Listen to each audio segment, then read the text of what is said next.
इस क्वेश्चन को करने के लिए आज आपको समझ में आ जाएगा कि जो एनसीईआरटी में वर्ड दिया हुआ है इक्वली लाइकली इवेंट्स, उसका क्या डीपर मीनिंग है वो आपको समझ में आ जाएगा।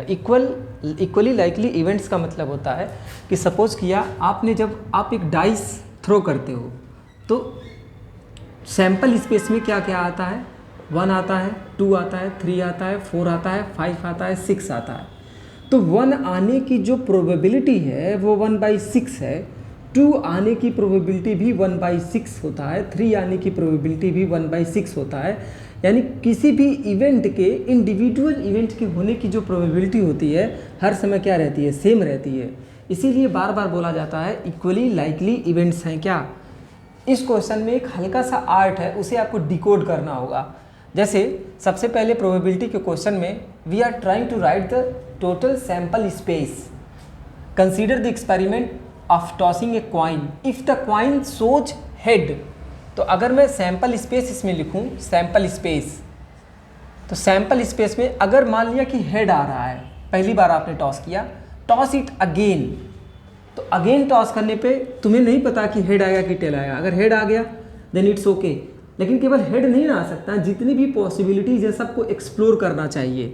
तो अगर पहले हेड आता है, if the coin shows head toss it again, तो जब आप अगेन टॉस कर रहे हैं तो टेल आ गया। क्या इन दोनों के अलावा और कुछ हो सकता है इसमें पॉइंट्स सैंपल स्पेस में? नहीं। अच्छा, but if it shows tail, अगर टेल पहली बार आपने टॉस किया, टेल आ गया, तो आप क्या करते हैं, देन थ्रो ए डाइस। जब आप डाइस थ्रो करने जाएंगे तो वहाँ पे 6 पॉसिबिलिटीज़ होंगी।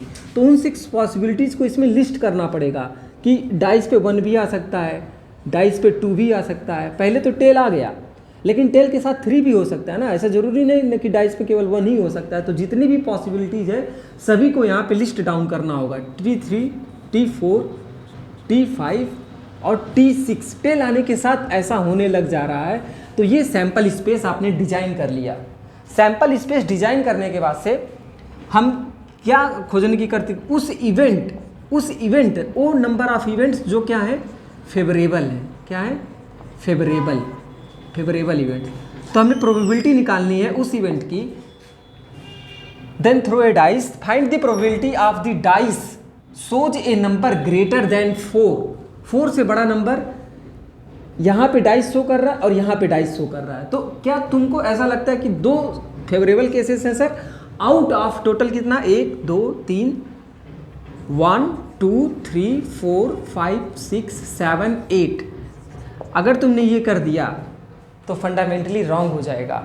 ये तुम्हें इसीलिए नहीं करना है, बिकॉज इसीलिए मैंने ये क्वेश्चन आप लोगों के लिए दिया है ताकि तुम समझो कि इक्वली लाइकली आउटकम्स क्या होते हैं। इक्वली लाइकली आउटकम्स ये होते हैं, जैसे मान लो यहाँ पे हेड है और हेड है, तो इसके बारे में समझो। यहाँ पे हेड है, टेल है, इसके बारे में समझो। हेड आने की प्रोबेबिलिटी क्या होती है, 1/2। साइमल्टेनियसली हेड आने की प्रोबेबिलिटी क्या होती है, 1/2। तो यहाँ पे हो गया 1/4। इस इवेंट के अकर होने की प्रोबेबिलिटी है, जो सैंपल स्पेस में ये जो इवेंट है हेड और हेड, उसकी प्रोबेबिलिटी 1/4 है। हेड और टेल की प्रोबेबिलिटी 1/2 1/2 1/4 है। टेल और 1 की प्रोबेबिलिटी क्या है यार, टेल की प्रोबेबिलिटी क्वाइन में 1/2 होता है और 1 की प्रोबेबिलिटी डाइस में 1/6 होता है। तो ये कितना हो गया, 1/12 हो गया। और यहाँ पे क्या हो गया, अगेन टेल है 1/2, 2 आने की प्रोबेबिलिटी 1/6, तो 1 क्या हो गया, 12 हो गया। तो 1/4 1/4 1/12 1/12 सभी इंडिविजुअल एलिमेंट्स जो सैंपल स्पेस में है उन सभी की प्रोबेबिलिटी इक्वली लाइकली आउटकम की तरह नहीं है। केवल और केवल ये फार्मूला जो आपने लगाया है, number of favourable outcome divided by total sample space में कितने पॉसिबल आउटकम हो सकते हैं, ये फार्मूला केवल और केवल इक्वली लाइकली आउटकम के लिए लगा सकते हैं। अदरवाइज उसको हम हर जगह नहीं यूज कर पाएंगे, क्योंकि यहाँ पे जो एलिमेंट्स हैं सभी एलिमेंट्स के आने की प्रोबेबिलिटी इक्वल नहीं है। तो सर इसमें क्या करना चाहिए हमें, इसमें हमें इंडिविजुअली ऐड कर लेना चाहिए। कैसे?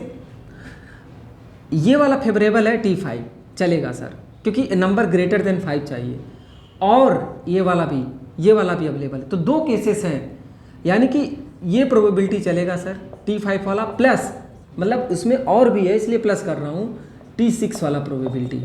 तो T5 वाला प्रोबेबिलिटी क्या है, T और 5 वाली प्रोबेबिलिटी क्या है, T मतलब टेल आए पहले पर, पहले पे टेल आए उसकी प्रोबेबिलिटी 1/2 होती है, और लगातार अगर कोई काम हो रहा है 5 है उसकी प्रोबेबिलिटी 1/6, प्लस टेल आए उसकी प्रोबेबिलिटी 1/2 होता है, और 6 आने की प्रोबेबिलिटी डाइस में क्या होता है 1/6 होता है। तो 1/12 प्लस 1/12 2/12 1/6।